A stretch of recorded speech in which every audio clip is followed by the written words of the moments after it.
السلام علیکم ورحمۃ اللہ تعالی وبرکاتہ۔ نحمده ونصلي ونسلم على رسوله الكريم اما بعد فاعوذ باللہ من الشیطان الرجیم بسم اللہ الرحمن الرحیم ان اللہ وملائکتہ یصلون علی النبی یا ایہا الذین آمنوا صلوا علیہ وسلموا تسلیما اللہم صلی علی سیدنا و مولانا محمد معدن الجود والکرم وآلہ الکرام وابنہ الکریم وبارک وسلم صلاۃ و سلاما علیک یا رسول اللہ صلی اللہ تعالی علیہ وسلم۔ عزیزان ملت اسلامیہ، سورہ بقرہ آیت نمبر 43 کی تفسیر جاری ہے، جس میں ذکر کیا گیا کہ نماز قائم کرو، زکوٰۃ ادا کرو اور رکوع کرنے والوں کے ساتھ رکوع کرو، یعنی نماز پڑھنے والوں کے ساتھ نماز پڑھو۔ تو یہ اس سے جماعت کے ساتھ نماز پڑھنے کی تاکید معلوم ہوتی ہے کہ نماز پڑھنے والے یعنی مسلمان صحابہ کرام، یہودیوں کو حکم دیا جا رہا ہے کہ مسلمانوں کے ساتھ مل کر نماز پڑھو، یعنی پہلے ایمان لاؤ اور ایمان لانے کے بعد پھر نماز ادا کرو، زکوٰۃ ادا کرو، اور یہ سب چیزیں جو اسلامی احکام جو ایمان لانے کے بعد ان پر لازم ہوتے ہیں، تو اس میں جماعت کے ساتھ نماز پڑھنا بھی شامل ہے۔ اور جماعت کے ساتھ نماز پڑھنے کی اہمیت اور فضیلت پر 2 حدیثیں اس سے پہلے بیان کی تھیں۔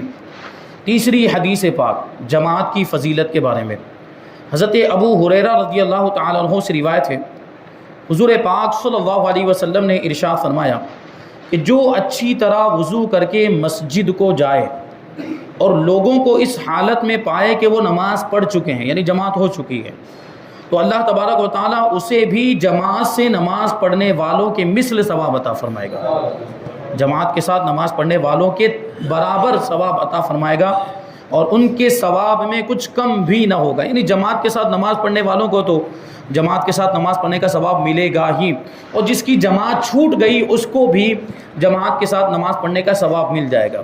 لیکن یہاں پہ دیکھیں کچھ باتیں غور کرنے کی ہے، یہ مطلق نہیں ہے اور ہم اس کو اپنے زمانے پر فٹ نہیں کر سکتے کہ کوئی اپنے کام میں مشغول تھا، کوئی اپنے گھر کے کاموں میں یا کاروبار میں مشغول تھا، یا کسی نے جان بوجھ کر نماز چھوڑ دی، جماعت چھوڑ دی، تو اس کو جماعت کا ثواب نہیں ملے گا، یہ بات نہیں ہے۔ یہ دیکھیں پرانے زمانے کے اعتبار سے، حضور کے زمانے کے اعتبار سے، جب حضور کے زمانے میں گھڑی نہیں ہوتی تھی اور حضور پاک صلی اللہ علیہ وسلم کے زمانے میں جماعت کا ایک ٹائم فکس نہیں ہوتا تھا، جیسے ہمارے یہاں پر وقت فکس کر دیا جاتا ہے، مقرر کیا جاتا ہے کہ فلاں وقت پر فلاں نماز جماعت کے ساتھ پڑھی جائے گی، اذان اتنے بجے ہوگی، جماعت اتنے بجے ہوگی، ہر نماز کا وقت مقرر ہوتا ہے کہ نہیں ہوتا؟ لیکن اس زمانے میں نماز کا وقت تو متعین کہ یہاں سے شروع ہوتا ہے یہاں پہ ختم، لیکن جماعت کب ہوگی وہ فکس نہیں ہوتا تھا۔ بس یہ ہے کہ اس زمانے میں ستاروں کے ذریعے سے وقت معلوم کیا جاتا تھا، اور سورج کو دیکھ کر لوگ وقت معلوم کرتے، یعنی دن میں سورج کو دیکھ کر وقت معلوم کرتے تھے اور رات میں ستاروں کو دیکھ کر وقت معلوم کرتے۔ زیادہ سے زیادہ اتنا ہوتا تھا کہ سورج اتنی بلندی پر آ جائے گا تو ہم فلاں نماز پڑھیں گے، سورج ڈھل جائے گا اور سورج ڈھلنے کے بعد اتنی دیر گزر جائے گی تو ہم ظہر کی نماز پڑھیں گے، یا اس طرح جو ہے کہ اندازاً جماعت کا وقت مقرر کیا جاتا تھا۔ تو اس وجہ سے کبھی ہو سکتا تھا کہ کوئی غفلت میں رہ جاتا، اس کو تو بس اتنا پتا تھا کہ اتنی بلندی پر آیا تو اتنی بلندی پر سورج آ چکا ہے، لیکن وہ یہ سوچ رہا ہے کہ ابھی تھوڑی دیر ہوگی، ابھی کچھ باقی ہے وقت، تو وہ اپنے اعتبار سے اس نے تیاری کی اور اس نے اپنے اعتبار سے تو پوری کوشش کی تھی جماعت کو حاصل کرنے کی، اس نے اپنی طرف سے کوئی کوتاہی نہیں کی، اس کی طرف سے کوئی کمی نہیں پائی گئی اور کوئی غفلت نہیں پائے گی۔ اس نے تو اپنے اعتبار سے یہ سوچا تھا کہ میں وضو کر کے پہنچوں گا تو جماعت مل جائے گی، اور جب وہ پہنچا تو اس کو جماعت نہیں ملی، تو ایسے شخص کے بارے میں بتایا جا رہا ہے کہ اس کو جماعت کے ساتھ نماز پڑھنے والوں کے برابر ثواب ملے گا۔ لیکن ابھی اگر کوئی جان بوجھ کر جماعت چھوڑ دیتا ہے تو ابھی اس کو معلوم ہے کہ یہ عشاء کی جو جماعت ہے وہ 8 بجے ہونے والی ہے، لیکن اس کے باوجود وہ 8 بجے گھر میں بیٹھا ہوا ہے، دوسرے کاموں میں مشغول ہے، اور پھر آتا ہے وہ 8:15 بجے مسجد میں پہنچا جبکہ جماعت ہو چکی ہے، یا 8:10 پر وہ مسجد میں پہنچا جبکہ جماعت ہو چکی ہے، تو اب اس کی طرف سے کوتاہی پائی گئی، کیونکہ یہاں وقت مقرر ہے، یہاں اس کو معلوم تھا کہ 8 بجے جماعت ہوتی پھر بھی نہیں آیا، یہ اس کی جانب سے کوتاہی ہوئی، اس لیے اب اس کو یہ ثواب نہیں ملے گا۔ تو یہاں پر یہ بات ذہن میں رکھے، کوئی اس حدیث کو دلیل نہ بنا لے اور جان بوجھ کر جماعت چھوڑنے لگ جائے اور پھر کہے میں تو آیا تھا اور جماعت مکمل ہو چکی تھی، مجھے تو جماعت کے ساتھ نماز پڑھنے کا ثواب مل گیا۔ یہ اس کے لیے نہیں ہے۔ جو جان بوجھ کر جماعت چھوڑتا ہے، جان بوجھ کر جماعت چھوڑنے کا عادی ہے، وہ تو بہت بڑا گنہگار، مکروہ تحریمی کا مرتکب ہے، کیونکہ جماعت چھوڑنا یہ اس کی عادت بنا لینا مکروہ تحریمی ہے، کیونکہ یہ واجب کا ترک ہوتا ہے۔ جماعت کے ساتھ نماز پڑھنا واجب ہے، کبھی کبھار کسی مجبوری کی وجہ سے ایک دو مرتبہ چھوٹ جائے اس میں کوئی حرج نہیں، لیکن اس کی عادت بنا لے، جماعت چھوڑنے کی عادت بنا لے، تو ایسا شخص گنہگار ہے جس نے جماعت چھوڑنے کی عادت بنا لی ہے۔ اب وہ چاہے کوئی بھی ہو، چاہے وہ عوام میں سے ہو یا علماء میں سے ہو، اگر وہ عالم ہونے کے باوجود اس طرح کر رہا ہے تو پھر اس کے عالم ہونے کا کیا مطلب ہوا؟ وہ جماعت چھوڑ رہا ہے اور جماعت چھوڑنے کا عادی ہو چکا ہے، اور پھر اس میں احتیاط کو جو ہے کہ بیچ میں لایا جاتا ہے کہ ہم احتیاط کرتے ہیں اور یہ اماموں کے پیچھے نماز نہیں ہوتی۔ تو بھائی اماموں کے پیچھے نماز نہیں ہوتی تو آپ بتائیے نا امام کے اندر کیا خرابی پائی جاتی ہے؟ اور چلو مان لیتے ہیں آپ کے اعتبار سے، آپ کے موقف کے اعتبار سے فلاں امام کے پیچھے جماعت کے ساتھ نماز نہیں ہو رہی، آپ نہیں پڑھ رہے، تو آپ اپنی خود جماعت بنائیے، وہ بھی تو نہیں کرتے ہیں۔ اس طرح کے معاملات ہیں ہمارے سامنے، اس لیے یہ باتیں کہی جاتی ہیں۔ بہرحال جماعت کے ساتھ نماز پڑھنے کی بہت اہمیت ہے، وہ اس سے ہم اندازہ لگائیں۔ ابھی آپ دیکھیں کچھ باتیں یہاں سے اور سماعت کریں گے کہ بزرگوں کے نزدیک جماعت کے ساتھ نماز پڑھنا وہ کتنا اہم سمجھتے تھے اور اس کو کتنی اہمیت دیتے تھے۔ تو یہ جو ثواب ہے یہ وہ پرانے زمانے کے اعتبار سے کہ پوری کوشش اس نے کی اپنی طرف سے، اس نے اپنی طرف سے کوئی کوتاہی نہیں کی، مسجد میں پہنچا اور جماعت ہو چکی تھی، تو ایسے شخص کے لیے یہ فضیلت ہے کہ اس کو جماعت کے ساتھ نماز پڑھنے کا ثواب مل جائے گا۔ لیکن جان بوجھ کر اگر کوئی حاصل نہیں ہوا، وقت معلوم ہونے کے باوجود نہیں پہنچا، تو اس کے لیے یہ ثواب نہیں ہے۔ حضرت ابو ہریرہ رضی اللہ تعالیٰ عنہ سے روایت ہے، رسول اللہ صلی اللہ علیہ وسلم نے ارشاد فرمایا، منافقین پر سب سے زیادہ بھاری عشاء اور فجر کی نماز ہے۔ منافقین، اور وہ جان لیتے کہ اس میں کیا ہے، یعنی عشاء میں اور فجر کی نماز جماعت کے ساتھ پڑھنے میں کیا ثواب ہے، تو وہ گھسٹتے ہوئے آتے، یعنی نماز پڑھنے کے لیے حاضر ہوتے۔ منافقین کا یہی معاملہ تھا کہ باقی نمازوں میں تو آ جاتے تھے، ظہر میں، عصر میں اور مغرب میں آ جاتے تھے، کیونکہ ان کا تو مقصد ہی ہوتا تھا دکھاوا کرنا۔ منافقین صرف دکھاوا کرتے تھے، کیونکہ اندر سے تو وہ کافر تھے اور ان کو عبادت سے کوئی مطلب ہی نہیں، نماز سے کوئی مطلب ہی نہیں تھا۔ وہ صرف مسلمانوں کے سامنے یہ دکھانے کے لیے آتے تھے، کیونکہ وہ اپنے آپ کو مومن ظاہر کرتے، دیکھو ہم بھی نماز پڑھتے، لیکن عشاء میں غائب اور فجر میں غائب۔ ابھی آپ سوچیں کہ عشاء میں حاضر نہ ہونے والوں کو اور فجر میں حاضر نہ ہونے والوں کو منافق کہا جا رہا ہے، یعنی ان پر فجر اور عشاء کی جماعت میں حاضر ہونا یہ بھاری ہوتا تھا، اور جس کو بھاری لگے گویا کہ وہ منافق ہے۔ ہمارے زمانے میں آپ دیکھیں تو صرف عشاء اور فجر کی بات نہیں، ان کو تو پانچوں وقت کی نمازیں بھاری لگتی ہیں، اللہ کی پناہ۔ پانچوں وقت کی جماعتوں میں کتنے ایسے ہمارے مسلمان بھائی ہیں ایک بھی نماز نہیں پڑھتے، صرف 8 دن کی، وہ جو میں نے کہا تھا اس سے پہلے ایک جملہ، 8 کی 360 کی اور کھاٹ کی، یہ معاملات ہیں ہمارے نمازیوں کی، یہ قسمیں بن چکی ہیں۔ جبکہ ایک مسلمان جو اللہ کو مانتا ہے، رسول کو مانتا ہے، قیامت کے دن کو مانتا ہے، اس کو کہنے کی ضرورت ہی نہیں پڑنی چاہیے کہ بھائی نماز پڑھ، اس کا ایمان تقاضا کرتا ہے کہ اس کو نماز پڑھنی چاہیے۔ مومن کے لیے بس اتنا کافی ہونا چاہیے کہ قرآن میں آ گیا، مومن کے لیے بس اتنا کافی ہونا چاہیے کہ میرے نبی نے فرما دیا تو اب مجھے پانچوں وقت کی نماز پڑھنی ہے۔ اب کسی عالم کے بار بار ٹوکنے کی ضرورت نہیں پڑنی چاہیے، یا امام صاحب کے بار بار کہنے کی ضرورت نہیں پڑنی چاہیے بھائی نماز پڑھو نماز پڑھو۔ تو یہ ہمارا کیسا ایمان ہے کہ اللہ نے ہمیں نماز پڑھنے کا حکم دیا، رسول اللہ نے ہمیں نماز پڑھنے کا حکم دیا اور نماز ہم نہیں پڑھتے۔ یہ ہمارے لیے تو بس اتنا ہی کافی ہونا چاہیے کہ قرآن میں آ گیا نماز قائم کرو، حضور نے فرما دیا کہ نماز پڑھو، لیکن اس کے باوجود ہم نماز نہیں پڑھتے۔ تو سوچیں کہ اس زمانے میں جو نماز نہیں پڑھتا تھا اس کو منافق کہا جاتا تھا۔ اب ہم اپنے بارے میں غور کریں کہ ہمارے ایمان کا کیا حال ہے، ہمارا ایمان کتنا کمزور ہو چکا ہے۔ کیونکہ دیکھیں اب ہم یہ ڈائریکٹ اب کسی کے اوپر حکم بھی نہیں لگا سکتے، اگر کوئی نماز نہیں پڑھتا ہم اس کو منافق کہہ بھی نہیں سکتے، کیونکہ دیکھیں وہ اس کا تعلق یہ منافق عملی تو ہوگا، منافق عملی کا مطلب کیا ہوگا کہ اس کا عمل منافقوں والا ہے، ورنہ منافق اعتقادی جو اندر سے کافر ہو تو اندر کیا ہے وہ ہمیں نہیں معلوم، اندر سے کافر ہے یا اندر سے مومن ہے وہ ہمیں نہیں معلوم، اور ہم اس درجے پر بھی نہیں پہنچے کہ ہم اپنے کشف کے ذریعے یا کرامت کے ذریعے معلوم کر لیں، اور کشف اور کرامت یہ شرعی حجت ہے بھی نہیں۔ تو بہرحال اب اگر کوئی نماز چھوڑتا ہے اس زمانے میں، وہ تو رسول پاک صلی اللہ علیہ وسلم کی شان کہ حضور نے ایک ایک کا نام لے کر مسجد سے نکال دیا، کیونکہ حضور تو جانتے تھے نا کہ کون منافق ہے، کون صرف اپنے آپ کو خالی مومن ظاہر کرتا ہے، اندر سے کافر۔ نام لے لے کر مسجد سے نکال دیا، اے فلاں ابن فلاں نکل جا کے تو منافق ہے۔ یہ حضور ہی کر سکتے تھے، ہم اور آپ نہیں کر سکتے۔ تو اس زمانے میں اگر کوئی اپنے آپ کو مومن کہتا ہے، مسلمان کہتا ہے، تو ہم اس کو مومن اور مسلمان مانیں گے، اب اگرچہ وہ نماز نہیں پڑھتا، منافق عمل ہی کہا جائے گا، لیکن منافق اعتقادی نہیں کہا جا سکتا۔ اس کو ہم صرف نماز نہ پڑھنے کی بنیاد پر کافر نہیں کہہ سکتے، کیونکہ دیکھیں اس زمانے میں جو مومن ہوتا تھا، صحابہ کے زمانے میں جو مومن ہوتا تھا تو وہ پانچوں وقت کی نمازیں پڑھتا ہی تھا اور اسلام کے احکام کی پابندی کرتا ہی تھا۔ اس زمانے میں اگر کوئی نماز چھوڑ دے تو اس کو منافق سمجھا جاتا تھا، اس وجہ سے کہ مومن تو کبھی نماز چھوڑنے کا تصور بھی نہیں کر سکتا تھا۔ حضور کے زمانے میں، صحابہ کے زمانے میں، جس کو خیر القرون کہا گیا، سب سے بہترین زمانہ حضور کا زمانہ، پھر صحابہ کا زمانہ، پھر تابعین کا زمانہ، یہ بہترین زمانہ ہے۔ تو اس میں لوگ نماز چھوڑنے کے بارے میں سوچ بھی نہیں سکتے تھے۔ تو وہ نماز اگر اس زمانے میں کوئی چھوڑ دے، اسے تو عشاء فرمایا کہ حدیث پاک کے اندر ہے کہ من ترک الصلاۃ متعمدا فقد کفر، کہ جس نے جان بوجھ کر کوئی فرض نماز چھوڑ دی تو وہ کافر ہو گیا۔ جان بوجھ کر کوئی فرض نماز چھوڑ دی وہ کافر ہو گیا۔ اب ابھی سوچیں آپ، بعض ائمہ نے اس حدیث پاک کو اپنا مسلک بنا دیا۔ بعض اماموں کے نزدیک یہ حکم ہے، ان کے مسلک میں یہ بات ہے کہ اگر ایک فرض نماز بھی کوئی جان بوجھ کر چھوڑ دے بغیر کسی مجبوری، بغیر کسی شرعی عذر کے کوئی نماز چھوڑ دے تو ان کے نزدیک وہ کافر ہو جاتا ہے، واقعی کافر ہو جاتا ہے۔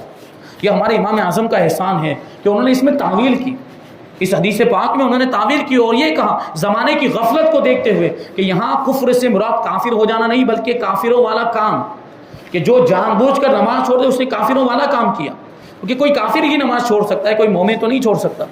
اور یا یہ کہ وہ کفر کے قریب ہو گیا، جس نے جان بوجھ کر نماز چھوڑی وہ کفر کے قریب ہو گیا، یہ ہمارے امام نے فرمایا۔ تو نماز چھوڑنے کی وجہ سے کافر نہیں ہوتا، لیکن ظاہر سی بات نماز چھوڑنا یہ ایک مومن کا کام نہیں ہوتا۔ ایمان کا تقاضا یہ ہے کہ ہم اللہ کی عبادت کریں۔ تو صرف 5 وقت جو اللہ کے ولیوں کو تو دیکھو تو پوری رات عبادت کرتے تھے، وہ تو ہزار رکعت ایک رات میں پڑھ ڈالتے تھے، اتنی تو ہمیں پڑھنی بھی نہیں، ہمیں 5 وقت کی پڑھنی وہ بھی ہم سے نہیں ہوتی۔ بہرحال اگر منافقین کو پتا ہوتا کہ عشاء اور فجر کی نماز میں کیا ثواب ہے حدیث پاک، تو وہ گھسٹتے ہوئے آتے کہ مطلب اگر کوئی مجبوری ہوتی، بیمار ہوتے تو چل نہیں پاتے تو گھسٹتے ہوئے آتے۔ اور دیکھیے یہ ہمارے بزرگوں کا طریقہ، ہمارے بزرگ اور ہمارے علماء، ہمارے مشائخ نماز سے کیسی محبت کرتے تھے۔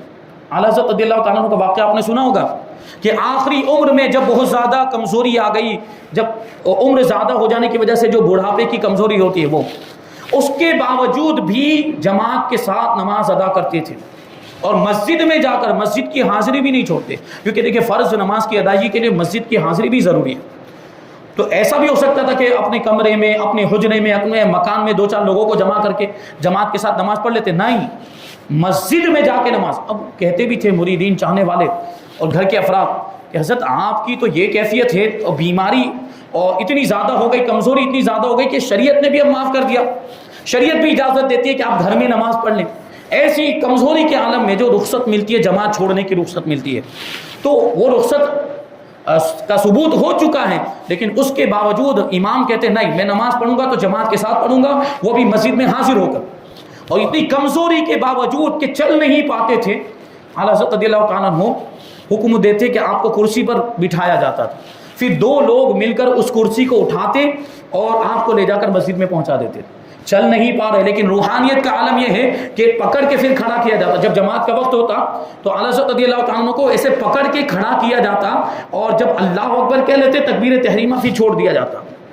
اگر ویسے کھڑا کر کے چھوڑ دیتے تو گر جاتے، اتنی کمزوری تھی۔ لیکن روحانیت کی طاقت دیکھیں کہ نماز کے لیے جب کھڑا کیا جاتا تکبیر تحریمہ کہہ لیتے، پھر چھوڑ دیا جاتا تو پھر کھڑے رہتے اور نوجوانوں کی طرح نماز ادا کرتے، سارے ارکان پورے طور پر ادا کرتے تھے۔ پھر وہی کیفیت، جب سلام پھیر لیتے واپس وہ کمزوری آ جاتی، جسمانی ظاہری کمزوری، ورنہ روحانی تو طاقت اللہ تبارک و تعالیٰ کی طرف سے ہوتی ہے۔ تو یہ ہوا، ایک مرتبہ ایسا ہوا، وہ کرسی پر اٹھا کر لے جاتے تھے، لوگ کرسی پر بٹھا کر کرسی کو اٹھا کر لے جاتے تھے۔ تو ایک مرتبہ ایسا تھا کہ جماعت کا وقت ہو گیا اور کوئی لے کر جانے والا موجود نہیں جو کرسی پر بٹھا کر اعلیٰ حضرت کو لے جائے۔ تو ایسے میں کیا ہوا، دیکھیں یہ گھسٹتے ہوئے آنا، حدیث کے اندر الفاظ، اعلیٰ حضرت رضی اللہ تعالیٰ عنہ گھسٹتے ہوئے مسجد میں پہنچے، اپنے مکان سے گھسٹتے ہوئے مسجد میں پہنچے اور جماعت کے ساتھ نماز پڑھی۔ ایسی حالت میں بھی جماعت نہیں چھوڑی. ہم اور آپ تو کیا جماعت کی پابندی کریں گے اور نماز کی پابندی کریں گے. یہ ہمارے بزرگوں کی زندگی میں ملتا ہے کہ وہ نماز سے کیسی محبت کرتے تھے اور جماعت کے ساتھ نماز پڑھنے کو کتنا اہم سمجھتے تھے.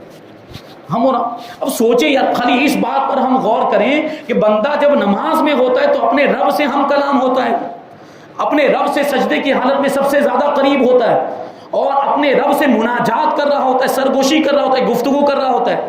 اگر یہ بھی تصور ہو تو اپنے رب سے ملاقات کے لیے بندہ کیوں نہیں آئے گا؟ اپنے رب سے، جو اپنے رب سے محبت کرے وہ نماز کیوں چھوڑے، وہ عبادت کیوں چھوڑے گا؟ یہ اللہ والوں کی زندگی میں ہمیں ملتا ہے. تو حضور نے فرمایا کہ اگر وہ لوگ جان لیتے کہ اس میں کیا ہے تو وہ گھسٹتے ہوئے آتے. اور بے شک میں نے ارادہ کیا، دیکھیں ابھی جماعت کی اہمیت حضور کیا فرماتے ہیں، بے شک میں نے ارادہ کیا کہ نماز قائم کرنے کا حکم دوں. نماز پڑھنے کا کہ سب مل کر صحابہ کرام کو حکم دوں کہ پڑھیں، پھر کسی کو حکم دوں کہ وہ لوگوں کو نماز پڑھائے، یعنی وہ امام بن جائے. اور یہ کیوں فرما رہے ہیں، اور میں اپنے ہمراہ کچھ لوگوں کو ساتھ لے کر، اپنے ساتھ کچھ لوگوں کو لے کر جن کے پاس لکڑیوں کے گٹھے ہوں، لکڑیوں کے بنڈل ہوں، اور وہ لے کر جاؤں، اور جو نماز میں حاضر نہیں ہوئے ان لوگوں کے گھروں پر آگ سے ان کے گھروں کو جلا. سوچیں کہ جماعت کی کیا اہمیت ہے. حضور کتنے ناراض ہوں گے، سوچیں آپ جو جماعت میں حاضر نہیں ہوتے. ان کے بارے میں ارشاد فرمائے کہ جو مسجد میں نہیں آئے جماعت کے وقت، جان بوجھ کر بغیر کسی مجبوری کے، بغیر کسی عذر شرعی کے میں جاؤں اور لکڑیاں لے کر آگ لگا کے ان کے گھروں میں آگ لگاؤں. کتنی سخت ناراضگی ہے. ان الفاظ کو آپ غور کریں تو کتنی ناراضگی والے الفاظ. تو کیا ہم یہ چاہتے ہیں کہ حضور ہم سے ناراض ہو جائیں؟ جو جان بوجھ کر جماعت چھوڑتے ہیں ظاہر سی بات ان سے حضور ناراض ہیں. اس حدیث سے پاک سے یہی پتہ چل رہا ہے اور ہم حضور کو ناراض کر رہے ہیں. بہرحال بزرگان دین کے نزدیک با جماعت نماز ادا کرنے کی اہمیت کس قدر تھی، اس کا اندازہ ان دو حکایتوں سے ہم لگا سکتے ہیں. اعلیٰ حضرت کا تو واقعہ میں نے بیان کیا. دو اور بزرگوں کے واقعات. حضرت عبداللہ ابن عمر رضی اللہ تعالیٰ عنہما فرماتے کہ حضرت عمر فاروق رضی اللہ تعالیٰ عنہ اپنے ایک باغ کی طرف تشریف لے گئے. باغ میں گئے، ان کا ایک باغ تھا تو اس میں تشریف لے گئے. جب واپس ہوئے، اب ظاہر سی بات ہے کہ میں نے پہلے بھی بتایا کہ اس زمانے میں گھڑی نہیں ہوتی تھی، اندازہ کرتے تھے وقت کا کہ ابھی جماعت کا وقت ہو چکا ہوگا، لاؤ میں جاؤں. تو جب واپس ہوئے حضرت فاروق اعظم کی طرف سے کوئی ہوتا ہی نہیں، وہ تو یہی سمجھ کے واپس ہوئے کہ میں جب پہنچوں گا تو مجھے جماعت مل جائے گی. لیکن جب واپس ہوئے تو لوگ نماز عصر ادا کر چکے تھے، یعنی جماعت ہو چکی تھی. اب سوچنے جیسی بات، ابھی وقت گیا نہیں ہے، عصر کا وقت موجود ہے کہ اب بھی اگر پڑھیں گے تو نماز قضا نہیں مانی جائے گی، ادا ہی مانی جائے گی. لیکن ہوا کیا، جماعت چھوٹ گئی. جماعت کے ساتھ نماز ہو چکی تھی تو حضرت فاروق اعظم نے اب کیا کیا، دیکھیں آپ سوچیں ان کو کتنا افسوس ہوا ہوگا. فرماتے روایت میں ہے کہ یہ دیکھ کر حضرت فاروق اعظم رضی اللہ تعالیٰ عنہ نے انا للہ و انا الیہ راجعون پڑھا. کہ انا للہ و انا الیہ راجعون کب پڑھا جاتا ہے؟ یا تو کسی کی موت ہو جائے، کسی کا انتقال ہو جائے، یا کوئی مصیبت آ جائے، یا ہمارا کچھ نقصان ہو جائے تو ہم انا للہ و انا الیہ راجعون پڑھتے ہیں. نماز جماعت کے ساتھ نماز چھوٹ جانے پر حضرت فاروق اعظم رضی اللہ تعالیٰ عنہ انا للہ و انا الیہ راجعون پڑھ رہے ہیں، کیونکہ ان کے نزدیک یہ کسی بہت بڑے نقصان یا کسی بہت بڑی مصیبت سے کم نہیں تھا، جماعت کا چھوٹ جانا.